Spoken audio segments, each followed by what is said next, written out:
rogue, or your rapier, I guess. So your normal to hit is 4, so you would hit the actual 5 more in there, so you'll be a total plus 9, and then your roll. Oh. Okay, I didn't know that. Okay. Yeah, because I'm giving you an additional plus 5 on top of your to hit. Because the target is basically motionless and sleeping, so I'm giving you a plus 5. So basically, don't roll a 1. Okay. Well, the first one was the plus 5, so Yeah, I guess I'll re-roll with a 9. No, you'll hit. Because when I add the 5 onto the 12, it's 17, and you definitely hit. So. Okay. Alright. So go ahead and roll your damage, and your damage is... Let's see, it's going to be a 1d8 plus 2, so your modifier is going to be 2. Then for your assassination skill, you're going to have to add more damage. So, actually, you don't gain you gain advantage. You don't gain any extra damage. So that's right. So yeah, you hit anyway. So actually, you can roll again to see if you crit. So I mean, it would be, good to roll twice. So you have advantage, and advantage is you take the best of both rolls. That's how advantage works. Of what? The 1d8 plus 2 rolls? 1d20. Nope, because you're rolling to hit. 1d20 plus 9. You already hit, but just roll again just to see if you get a 20. So, but a natural rolled 20. So you didn't roll a 20, but you still hit, irregardless. So go ahead and roll your damage, which is now the 1d8 plus your 2. And then that's the damage to the sleeping. Alright, there you go. Wow, you really did a number to him. You caused him to be bloodied, which is over half his life damaged. And he's in bad shape. You definitely woke him up. You got his attention. So there you go. Alright, so we're going to move to the next person tracker. Okay, I lean back and say, alright guys, look, I got this one, and y'all just go ahead and clean out the rest of everything else. You got it. Alright, Goblin number 1 is going to run up. He's yelling, "Briark for the Goblin King!" All that corny stuff. He's running up. He's going to, let's see, I'm going to get out one of my dice here. I do a lot of random rolls to see who they're going to attack whenever they're engaging. So I'm going to say he's going to attack the Cleric. You got the lucky number 4, so he is going to attack you. Your armor class is 13, and I rolled a 6. And he runs towards you, and you block his spear with your shield. So all right, next the goblin that's sleeping is now awoken, and he is going to attack you. Okay, and he rolled a 9, which is definitely a miss. Next, the goblin down the west hall here is going to engage the ranger, and his attack is a holy crap, a 2. That is a horrible miss. And now that the goblins are smaller, they're a small creature, they'll be able to fit 2 wide. However, you guys won't be able to because you guys are normal humans. So he's going to attack the ranger as well, which is a 20 versus armor class, which I'm sure that's a hit. And the damage that the ranger takes is 4 piercing damage. And how you deduct your damage from your token, if you've never played before, just click on the green bubble and just type in -4, and bam, there you go. Easy. I see you did it. Good job. Alright, so it looks like all of the goblins have went. So it looks like Legolas the Ranger, you're up now. Alrighty. You got 2 of them on you, Mr. West. Thanks for keeping it easy for me. Hey, I'm here for you, bud. That is actually, let's see, Aemon Isis. What are you rolling for? Oh no, I'm sorry. I was setting the modifier in the dice, like Oh, you told us to edit. oh, yeah. Don't worry about it. West, you're up, man. You can do your attacks, whatever you want to do. If you, you'll take a couple opportunity attacks if you decide to move. But in D&D Next, you have the option if you want to forego your attack, you can use your full action, and you can disengage. And when you disengage, you can move half your movement. So, seeing that you have a 30 movement, you can disengage, not take opportunity attacks, and move 15 feet backwards. So, if you want to do that, or you can just stand there, tank them, and attack them. Sorry, guys. I'm Can I explaining everything as fit we a go. move action for like a shove and an attack? No, because that would take 2 major actions. Any kind of like grapple or anything like that would take a major action. So you can basically attack. All right, I will. I have my bow out, so I'm going to, I guess, try and point blank shoot this goblin in front of me. Okay, the one right up top there in front of you? Yeah, on the top. Alright, cool. You're trying to hit it armor class 13, so usually I don't tell the armor class to the players as well, but you guys are trying to hit a target of 13, so. But yeah, sorry guys, the game is going super slow, but I want to explain this so they understand everything about Roll20 and stuff, so that's what I usually do with the one-shots. Yeah, good hit. You definitely damaged him. Briak! Yeah, nice damage too. That's just not damage. That's van damage. Hey, how do you know which dice to roll, which die to roll, and what the modifier was? Is that in his the weapons? Yeah, sorry about that, Classy. You kind of joined a little bit later, but you can actually click on your character sheet, and when you click on your character sheet, like in Ibanez, just go to the Attributes and Abilities tab towards the top, and when you click on that, you'll see on the right-hand side all these abilities, like 1d4, 1d6, 1d8, all the way down. You can actually highlight those, and they'll show up in your macro bar down below. So those are all macros to where you don't have to worry about typing in the command or anything like that. And if you haven't played Roll20 yet, if you haven't used it, on the top right-hand side, you can click on the gear sprocket there, and the very top checkbox there, it says Show Macro Quick Bar. And whenever you check that, all of your macros will appear on the bottom of your screen. Okay, I got them all at the bottom then. How do you know which Right on. dice to roll? I'll help you out with that. That's no problem Thank at all, you. man. That's why I do these, is to show people how to play. So that's why it goes a little bit slower, because I just want you guys to. Basically, I just want you guys to know. So I'm not going to throw you in 4th edition and just have you fend for yourself and say, just read your character sheet, and because you would never want to play a fucking tabletop game again. So, yeah. All right. So anyway, it looks like or anything or any game like that at all. So, all right. So Legolas, you are done. Darb, you're up now. Darb the monk. All right. I'm new to D&D Next, as well as playing It's all the right. monk class. Is there still attack of opportunities? There are attack of opportunities, and you would take an attack of opportunity if you moved, because of this the goblin that had attacked the cleric. So he is within attack range of you, but you can use your action. You won't be able to attack, but like I had told Legolas, West, you can use your action and you can disengage and move 15 feet. So basically, you forfeit your attack. And you said we can't attack twice, but I see like multiple weapons under my weapon tab. Yeah, the way that I have a certain thing, I have a house rule. Usually in every D&D edition, when you attack with an offhand, you usually have a negative modifier. But in D&D Next, it gives you a bonus. I think it's the bonus to your stat or something like that. But how I do it, you can attack with your offhand as well, but you just don't get any bonus at all. It's just like a normal roll. It's just something that I've house rolled, because multiple attacks is just, especially when you have 2 attacks with multiple attacks and you get 4 attacks around, it just gets really, really powerful. So your offhand, you can do 2 attacks, but your offhand attack, your secondary attack, just will have no bonuses whatsoever. So whenever you roll, your offhand attack just hits 0 as a modifier. And also the damage has no modifier either. That's how I house ruled offhand attacks. Are you applying that also to Fury of Blows?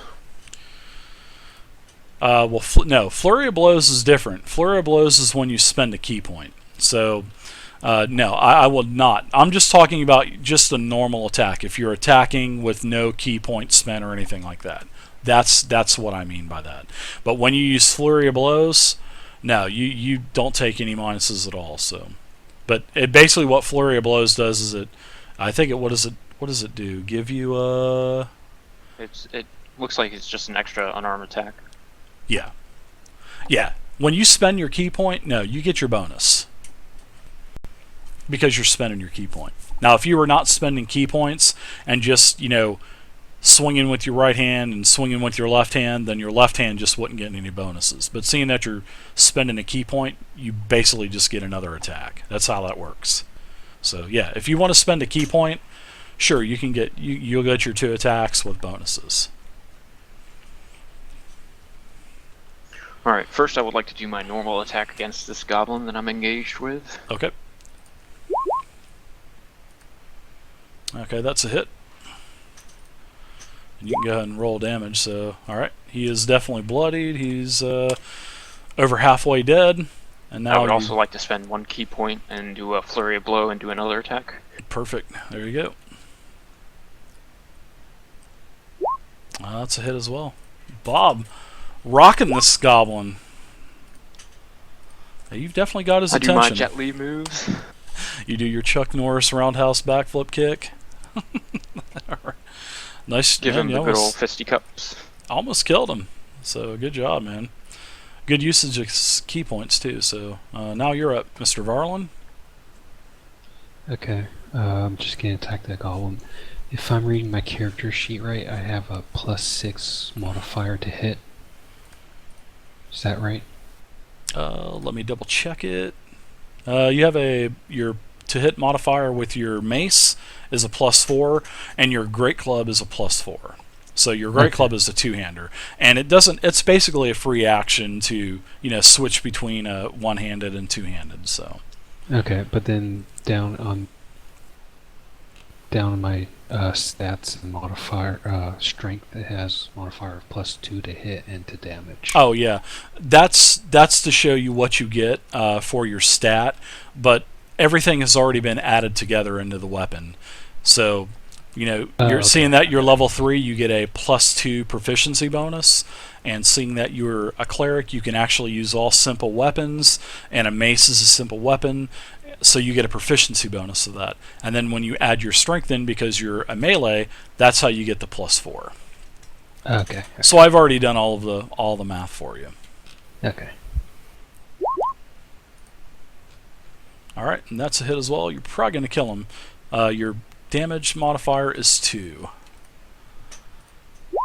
Alright, oh yeah, you definitely, when you parried his blow, yeah, the monk charged in, did a couple quick blows to him, and then you just basically just sidestep him and smash his head down into his neck with your mace there, so he is dead. Nice quick work of that goblin, actually. Oops. All right. So actually, you got some movement now too. If you would like to do your movement, Kodojo, you can do your movement as well. So. Okay. So you can move up to 30 feet, I think. Yep, 30 feet.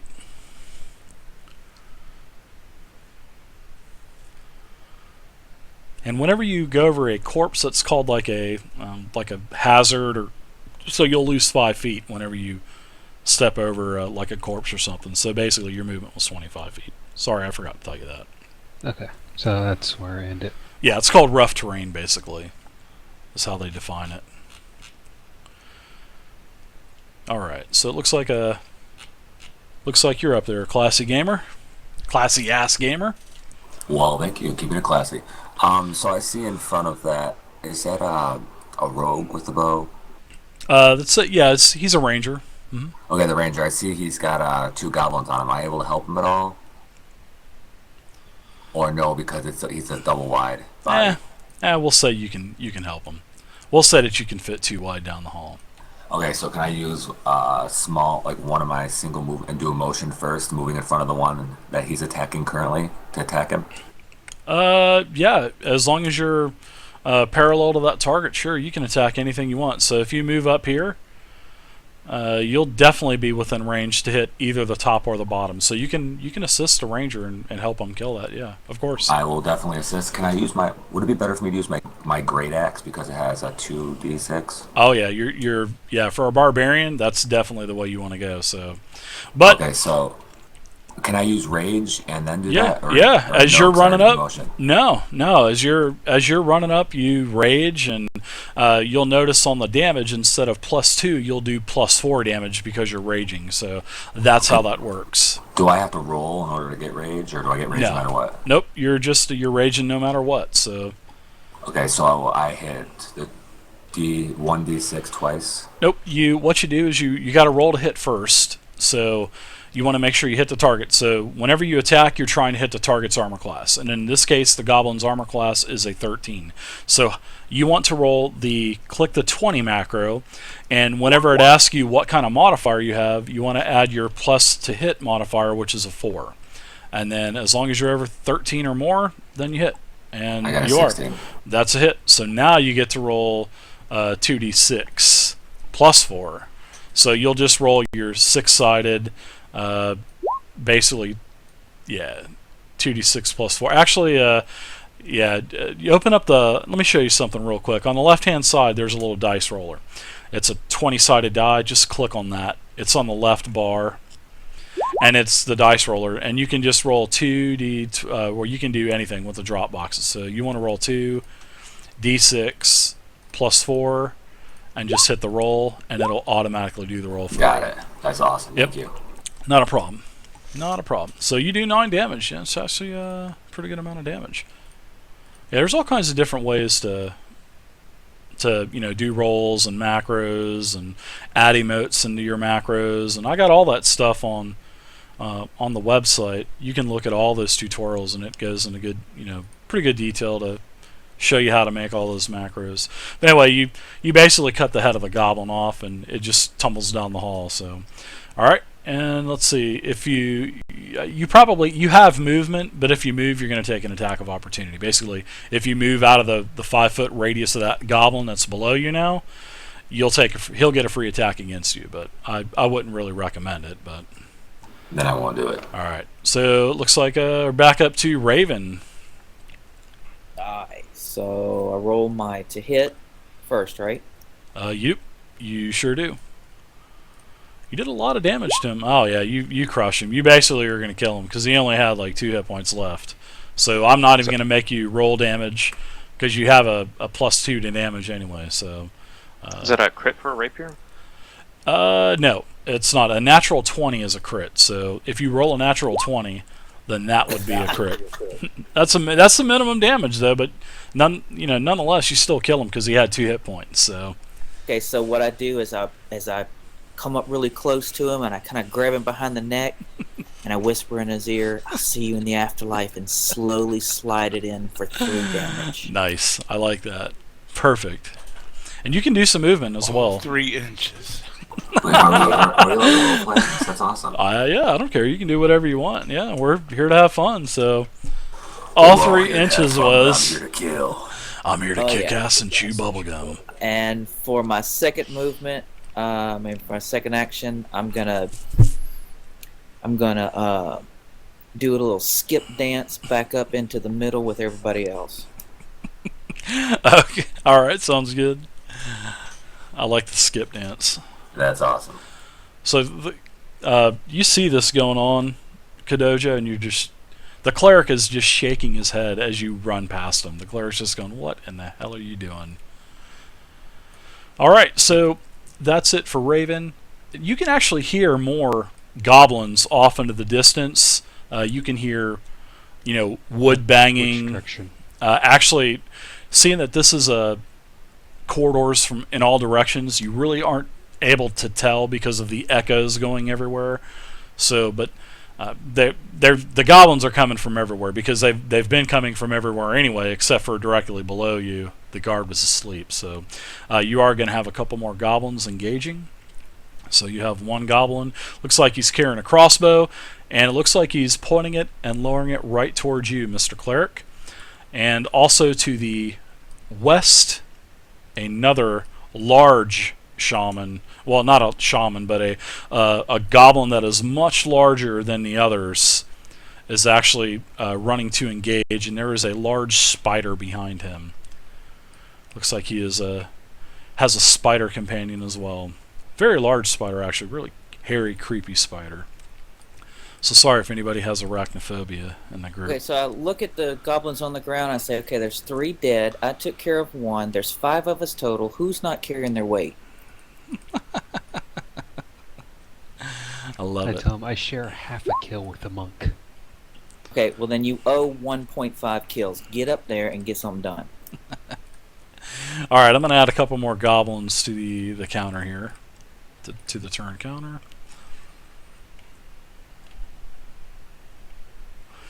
All right, so this goblin just saw his brother get his head cut off and his head's rolled down the hallway. So he's actually turning towards the barbarian and he's going to attack you. So that's what he's doing. Courageous little thing. 16 versus armor class, which that is a hit. Spit on him. I finally hit. And the damage you take is 1 fucking piercing damage. 1 damage. I rolled a 1. Oh my goodness, that I hurts look so over to little. him and I ask him kind of incredulously, did he actually just, like, step on your toe? Well, he slapped me with his sword.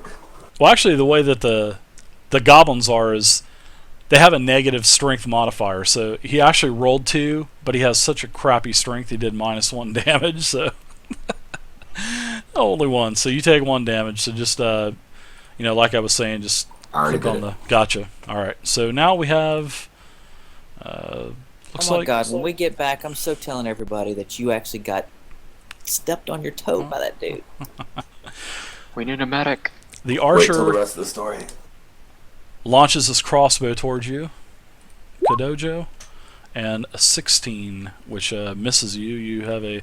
You're a walking Sherman tank, so he misses you. Basically, you just hold up the shield, and the arrow sticks directly into your shield.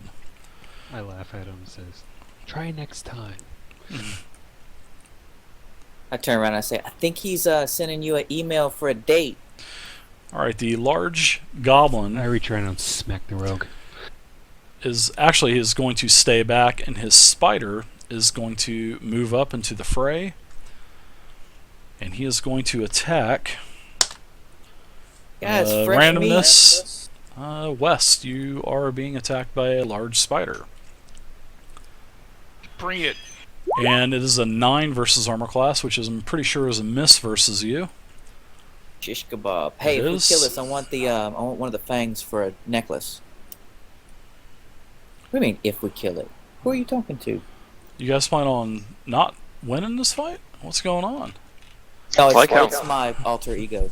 He's kind of, I don't know, he's a pessimist. The leader just yells to the hallway, "Pity humans! The Ogre King will kill you!" And he disappears around the corner. Boop. Disappears. Shot back. He can try, but odds are we'll kill him first. That's what I how like all these about. one-shots I'm where so the hauling party wants ass to after take him. trophies off the corpses. Every one shot, somebody's always taking a trophy. That's for sure. That's good. I never really thought about that, but you're right. Everybody always takes trophies. I'm telling you, I get the fang. I get at least one of the fangs. I think I was taking teeth of kobolds the last one shot I did. Wait, do we have to pick up loot off of things we kill? Yeah, you will, but I've already got that on a sheet, so Okay. I just got rid of all of the dead monsters to kind of free up space and not get everyone confused and stuff. So, all right, so the leader said what he wanted to say. Barbarian's not very bright. Looks like Legolas, you're back up.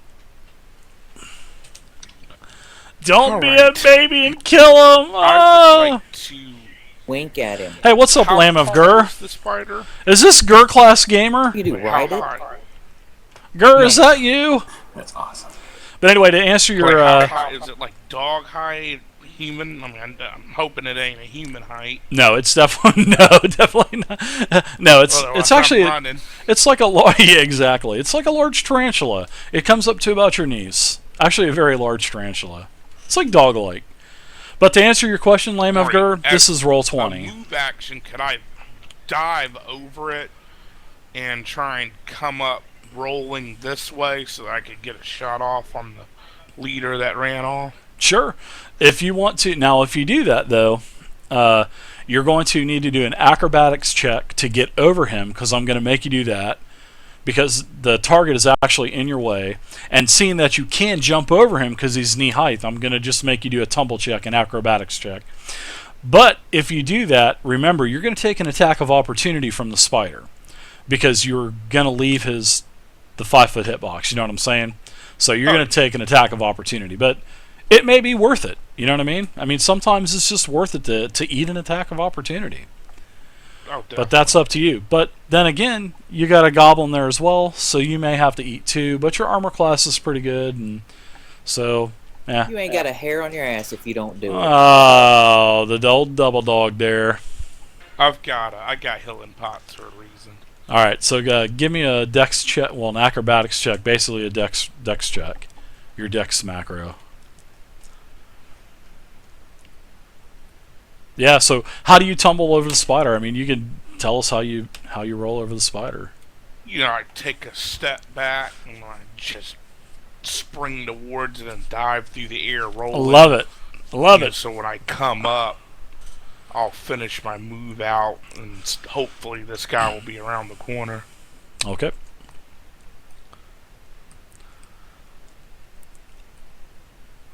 And how did you say you do the movement with the measuring thing so that you know how far you go? Okay. Target your token, Wes. Hold down the left mouse click button. Hit the space bar. Move your token to about where you want to move it. Like if you want to move it over here, yeah, and then let go of it, and it'll tell you how much space you moved actually. Did it do that? Yeah, so Okay, about cool. 13 Yep. and a half. And you can actually see the large goblin. It looks like he's run towards like a barrel of spears on the wall in the corner of the room. It's really dark, but you can actually see him, and he is still moving in an easterly direction towards the wall. So, all right. So you've used your action basically to. Well, actually, no. I'm going to let you get an attack because you used your movement to get there, and you can still get an attack. However, since you left, I'm going to give you 2 opportunity attacks. So I'm going to attack you twice. The spider is a 12 versus an armor class. And I just want to check the spider real quick, the skills of the giant spider. So, Oh, you know, it gets pluses for catch and jumping targets. no, it doesn't. No, I just want to see what kind of like web and stuff it has. So, all right. So, yeah, you're fine. The attack missed from the spider, and then the goblin, he also gets his attack, and his free attack is a miss. It's a 10 versus your armor class. So, you're good. It was worth eating the opportunity attacks. You avoided them, and now you can get your attack against. His name's Brutus. We'll say that it's Brutus, the goblin leader. Okay, so here's the thing. I don't want to see you come running back around that corner like Han Solo. Right, Evan? Bringing that crap over here yet. Well, I must have shot it off on the still coming up out of the roll, and shot went a little wild. Keefin, thank you for the follow, sir. Keifin or Keefin? Do it again. Just say, I appreciate hey, the Brutus, follow. Can you just stand there? I don't want to look bad in front of my friends. And welcome to our community. Well, he's around the corner, so you can't really see if I hit him. Excuses. Yeah, you can go ahead and get it rolling. You can do your attack roll. You'll have advantage as well, so you can do an advantage roll. Roll twice, take the highest roll, because he's totally got his back to you. So you're going to have advantage on this attack as well. So Same damn roll. Yep, same roll basically. Oh my gosh! But you see, it's advantage, so you get to roll again. So totally point and laugh. Hey, I got a bow too. You want me to come over there and show you how to use a bow? Would you? Oh man! Yeah, I'll be there in a minute. You missed. You launched your arrow and boom! It stuck into the table right in front of him, and then he notices that you're there now. So, all right, looks like Darb, you're up now. Advantage doesn't apply to damage roll, does it? No, advantage is just to attack. So basically, like I was saying, advantage is if you have advantage, like if you are behind a target, you get, instead of attacking just once, you'll attack twice and take the best roll. Now, if you have, say, if you have some kind of curse on you or something, if you have disadvantage, then you'll roll twice. So if you rolled a 16 and hit with the first one, and your second roll was a 1 and a failure, you would automatically take the failure because you're at disadvantage. So it's a good